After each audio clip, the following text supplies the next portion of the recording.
មនកាយគោរពជំរាបសួរពុកម៉ែបងប្អូនប្រិយមិត្តមិនស្ដាប់ទាំងអស់គ្នាវិលត្រឡប់មកកាន់នីតិយុបស្ងាត់សាជាថ្មី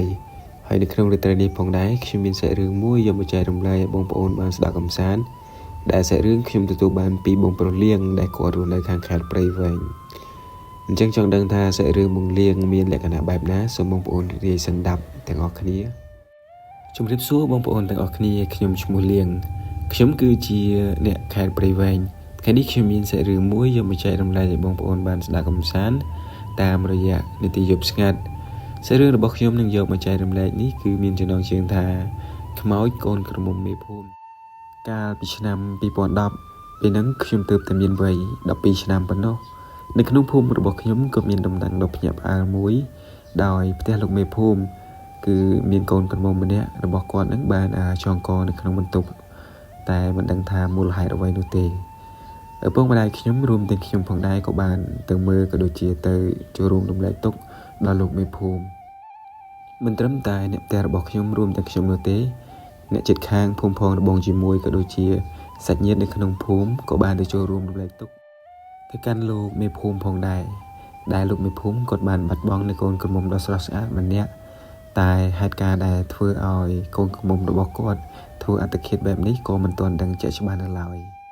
កម្មវិធីបុណ្យសពរបស់កូនក្រមុំលោកមេភូមិក៏បានចាប់ផ្ដើមឡើងដែលមានការចូលរួមពីមនុស្សម្នាជាច្រើនបានមកកាន់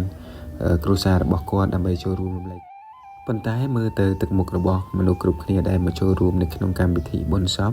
ហាក់ដូចជាមានការងឿងឆ្ងល់នៅក្នុងចិត្តមិនដឹងទេព្រោះថាសុកកូនក្រមុំរបស់លោកមេភូមិបែរទៅជាធ្វើអត្តឃាតដោយចងកនៅក្នុងបន្ទប់គេងរបស់គេបែបនេះអញ្ចឹងណាព្រោះរិសាតានាងគឺជាមនុស្សម្នាក់ដែលសុភាពរាបសារក៏ដូចជា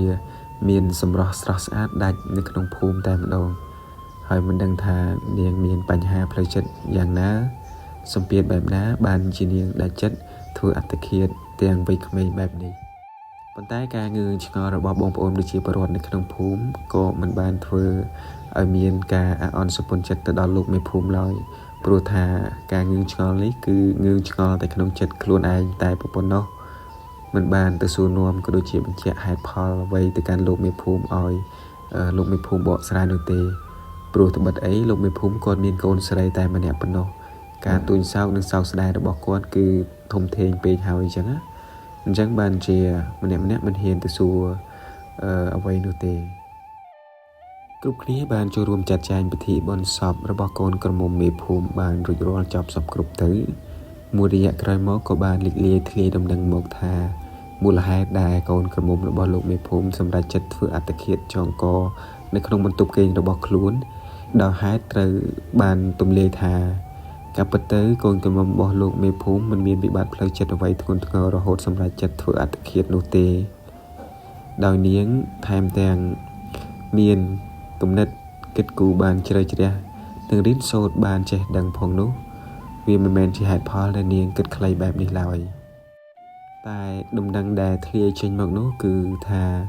ការពិតទៅកូនក្រមុំរបស់លោកមេភូមិត្រូវបានលោកមេភូមិផ្ទាល់តែម្ដងគឺជាអ្នកដែលបង្ខំក៏ដូចជាធ្វើឲ្យកូនក្រមុំរបស់ខ្លួនសម្រេចចិត្តបែបនេះព្រោះអីលោកមេភូមិនឹងគាត់បានគិតគូរសម្រេចចិត្តរួចហើយថានឹងលើកូនក្រមុំរបស់ខ្លួននឹងឲ្យទៅធ្វើជាកូនប្រសាររបស់លោកមេស្រុកនៅឯស្រុកឆ្ងាយហើយមិនត្រឹមតែប៉ុណ្ណោះទេគឺថែមទាំងឲ្យនាងទៅនៅខាងគ្រួសារខាងប្តីទៀតផងហេតុដូច្នេះហើយទើបបានជាធ្វើឲ្យនាងមានការតូចចិត្តក៏ដូចជាខឹងនឹងលោកឪពុកជាខ្លាំងរហូតមានការឆ្លោះប្រកែកគ្នាទាស់ពាក្យសម្ដីគ្នាផងដែរបន្ទាប់ពីមានការទាស់ពាក្យសម្ដីគ្នាហើយកូនក្រមុំរបស់គាត់នឹងក៏បានដើរចូលទៅក្នុងបន្ទប់គេងតែមិនបានចេញមកក្រៅវិញឡើយរហូតដល់ព្រឹកថ្ងៃបន្ទាប់វេលាម៉ោងប្រហែលជា11ថ្ងៃត្រង់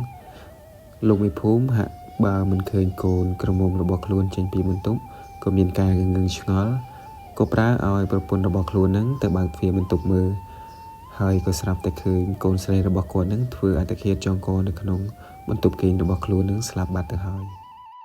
មរណភាពរបស់កូនលោកមេភូមិធ្វើឲ្យលោកមេភូមិមានការពិបាកចិត្តក៏ដូចជាមានការសោកស្ដាយយ៉ាងខ្លាំង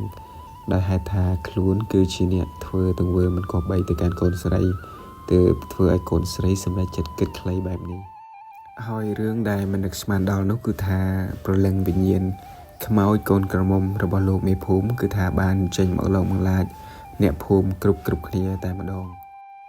ដោយឲ្យតែពេលល្ងាចឡើងគឺគ្រប់គ្នាតែងតែឃើញវិញ្ញាណក៏ដូចជាប្រលឹងរបស់នាងដើរចេញមកក្រៅផ្ទះ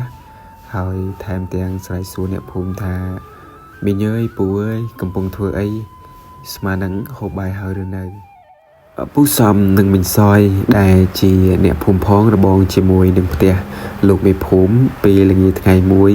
ពួកគាត់បានរៀបចំហូបបាយនៅលើក្រែខាងមុខផ្ទះពេលនោះគាត់ស្រាប់តែឃើញកូនក្រមុំរបស់លោកមេភូមិដើរនៅកាត់មុខផ្ទះរបស់គាត់ហើយថែមទាំងស្រែកមកកាន់គាត់ថាពូអើយបានមកហូបអីហូបបាយថ្ងៃនេះឲ្យខ្ញុំសុំហូបផងពូសំនឹងមីងសយការបើលឺសំឡេងបែបនេះហើយក៏មានការព្រឺព្រួយយ៉ាងខ្លាំងក៏បបួលគ្នានាំកូនចៅឡើងទៅហូបបាយនៅលើផ្ទះវិញដោយហេតុខ្លាចខ្មោចនាងកូនក្រមុំលោកមេភូមិមកតាមសុំហូបបាយជាមួយហេតុការណ៍បែបនេះមិនត្រឹមតែកើតលើគ្រួសាររបស់ពូសំមីងសយប៉ុណ្ណោះទេ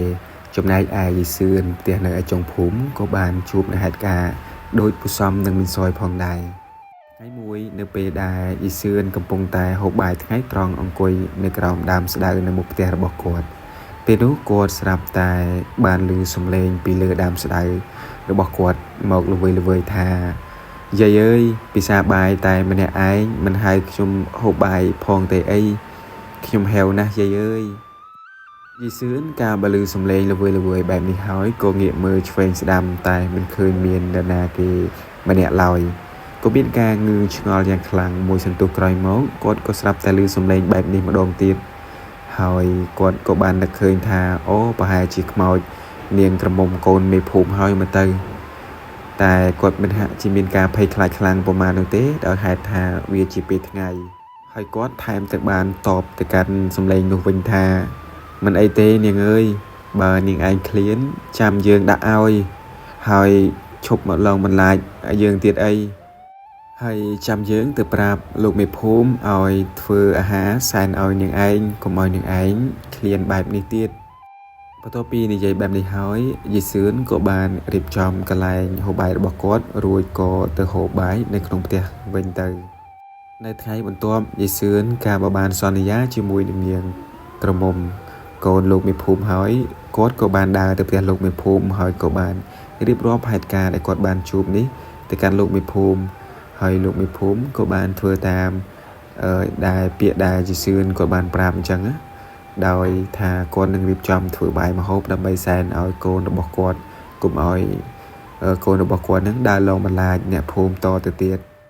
បន្ទាប់ពីលោកមេភូមិបានធ្វើការសែនបាយឲ្យនាងកូនក្រមុំរបស់គាត់ហើយអ្នកភូមិផងរបងជាមួយក៏ស្រាប់តែលែងមានហេតុការណ៍ចម្លែកបែបនេះកើតឡើងទៀតដែរដោយហេតុថាប្រហែលជាកូនក្រមុំរបស់គាត់នឹងបានទទួលនៅសំណែនបាយទឹកពីសំណាក់លោកមេភូមិហើយបានជានាងលែងដើរមកឡងគេឡងឯងបែបនេះទៀតហើយមិនយូរប៉ុន្មានលោកមេភូមិក៏បានរៀបចំកម្មវិធីបុណ្យយ៉ាងអធិកអធមមួយដើម្បីឧទ្ទិសកុសលឲ្យកូនក្រមុំរបស់គាត់ក៏ដូចជាធ្វើការសូមអភ័យទោសពីសំណាក់ព្រលឹងវិញ្ញាណខ្មោចកូនក្រមុំរបស់គាត់ដែលគាត់បានធ្វើឲ្យនាងមានការខឹងសម្បាក៏ដូចជាធ្វើឲ្យនាងបានគិតខ្លីទៅធ្វើអត្តឃាតចងកសម្រាប់ខ្លួនបែបនេះចាប់តាំងពីកម្មវិធីបុណ្យសពរបស់នាងដែលរៀបចំធ្វើគម្រប់ឲ្យនាងដើម្បីឧទ្ទិសកុសលឲ្យនាងរួចមកគ្រប់គ្នាអ្នកភូមិផងរបងជាមួយក៏លែងបានឃើញព្រលឹងវិញ្ញាណខ្មោចរបស់នាងមកឡងបន្លាចតទៅទៀតដែរអ្នកស្រុកអ្នកភូមិក៏មានការសុខសប្បាយតរៀងរហូតមកអញ្ចឹងសាច់រឿងរបស់ខ្ញុំគឺមានតែប៉ុណ្្នឹងទេសូមអរគុណបងប្អូនអរគុណបងប្អូនទាំងអស់គ្នាសម្រាប់សាច់រឿងបង្រៀនដែលគាត់បានរាយរាប់ខាងលើក៏បានចប់សពគ្រប់រួចរាល់អញ្ចឹងខ្ញុំមានតែការខន្តីអភ័យទោសពីសំណាក់បងប្អូនទាំងអស់គ្នានៅពីពេចត្រង់ណាមិនសមរម្យសូមបងប្អូនអធិស្ឋានមកកាន់ខ្ញុំបាទផងអញ្ចឹងជួបគ្នានៅក្នុងរាត្រីក្រោយៗទៀតបងប្អូនសូមអរគុណសូមជម្រាបលា